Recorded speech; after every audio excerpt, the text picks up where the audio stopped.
Comment la junte de Tiani a gagné la bataille diplomatique?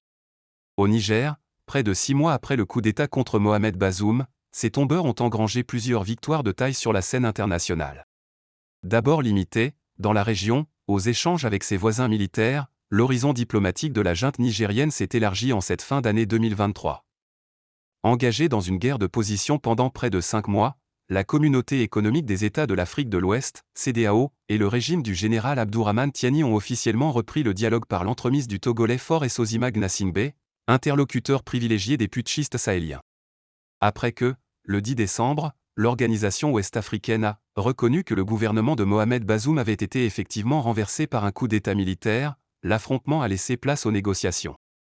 Présidée par le Nigérian Bola Tinubu, la CEDEAO avait pourtant misé sur l'ultra-fermeté face à ce « coup de trop », tel que l'avait qualifié la ministre des Affaires étrangères du Sénégal, Aïssata Tall Sall.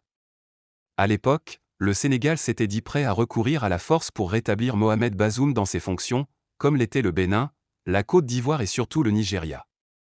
Il n'en sera rien. Les putschistes reconnus par l'ONU. Libérés d'une intervention armée, les putschistes du Conseil national pour la sauvegarde de la patrie, CNSP, ont au contraire engrangé plusieurs victoires diplomatiques. Celle de la reconnaissance de la CEDEAO qui maintient néanmoins ses sanctions contre la junte nigérienne, mais aussi celle des Nations Unies qui, après avoir fermé leurs portes aux membres du CNSP, les ont reconnus mi-décembre comme unique et légitime représentant du Niger. Pour le clan Bazoum, qui a longtemps cru au jusqu'au-boutisme de la CEDEAO, la perspective de réinstaller le président dans le fauteuil présidentiel s'éloigne. Il nous faut être réalistes et revoir nos exigences.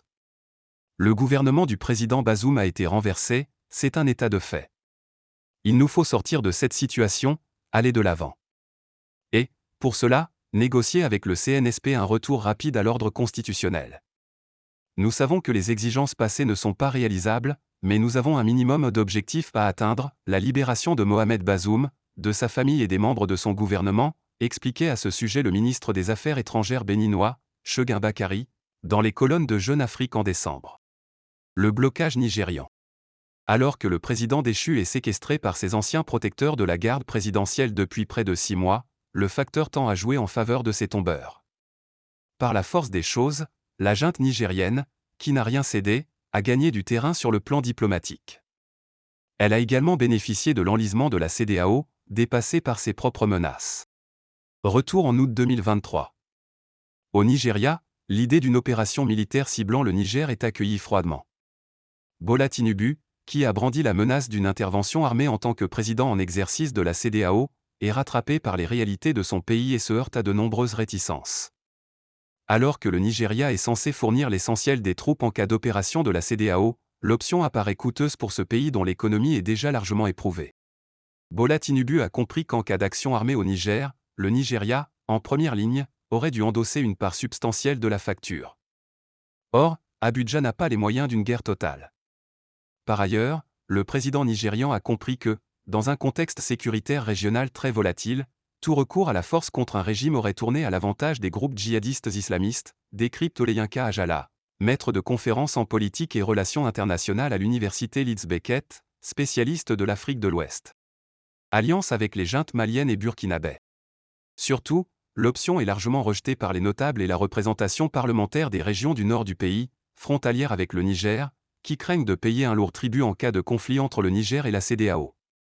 Bola Tinubu s'est rapidement aperçu qu'il ne serait pas si simple de faire participer le Nigeria à une opération militaire contre le Niger. On l'a orienté vers d'autres options, comme la diplomatie de couloir, rendue possible par les relations historiques entre les deux pays. Des chefs traditionnels et religieux et certaines notabilités du nord du Nigeria ont été chargés de discuter avec la junte nigérienne, comme l'ancien émir de Kano, Lamido Sanusi, qui a été reçu en audience à Niamey, explique Malik Samuel, chercheur à l'Institute for Security Studies, ISS, basé au Nigeria. Dans l'entourage de Mohamed Bazoum, l'idée d'une intervention armée fait long feu. Des divisions apparaissent au sein même de son parti nigérien pour la démocratie et le socialisme, PNDS Tareya, tant on mesure l'impopularité de la menace auprès du peuple nigérien. Pour la junte nigérienne, le contexte est favorable à de nouvelles alliances. Les putschistes du CNSP savent qu'ils peuvent compter sur le soutien de leurs homologues maliens et burkinabè. Le front Kaki prend forme au sein de l'Alliance des États du Sahel, AES. Si elle n'est encore qu'une coquille vide à sa création, En septembre, l'AES a au moins le mérite d'ébranler les certitudes de ceux qui misaient sur l'isolement diplomatique des juntes sahéliennes. Oreille togolaise. D'autant que l'isolement envisagé n'est pas total, y compris dans la sous-région. Dès les premières heures du putsch, et alors que la médiation avec la CEDEAO piétine, le CNSP a l'oreille du président togolais. Connu pour ses positions conciliantes avec les régimes militaires, celui du Mali en particulier, Faure Sozima Gnassingbé joue les émissaires de l'ombre. La mise en place d'un comité de médiation mené par le Togo, le 10 décembre, est une nouvelle victoire pour les putschistes, qui réclamaient que les négociations soient confiées à Lomé. Les discussions entamées par Faure Sozima Gnassingbé, qui s'est déjà rendu au moins une fois à Niamey, portent leurs fruits.